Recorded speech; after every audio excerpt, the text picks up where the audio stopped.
हजरत लूत अलैहिस्सलाम के पास जब फरिश्ते हाजिर हुए तो दरवाजे पर खड़े होकर कहने लगे, हम आपके रब का संदेश लेकर आए हैं। आपने दरवाजा खोला तो जिब्रील अलैहिस्सलाम ने आपकी आंखों पर हाथ रख दिया, जिससे आपकी आंखें बंद हो गईं, और जब आपके जिस्म पर हाथ रखा तो वह बेजान हो गया।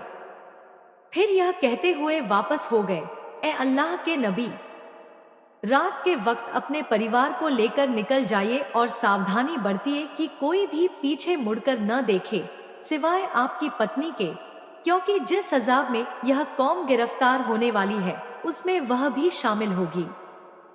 हजरत लूत अलैहिस्सलाम ने पूछा, अजाब कब तक नाजिल होगा?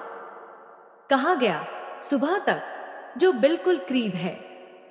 जब हजरत लूत अलैहिस्सलाम अपने परिवार को लेकर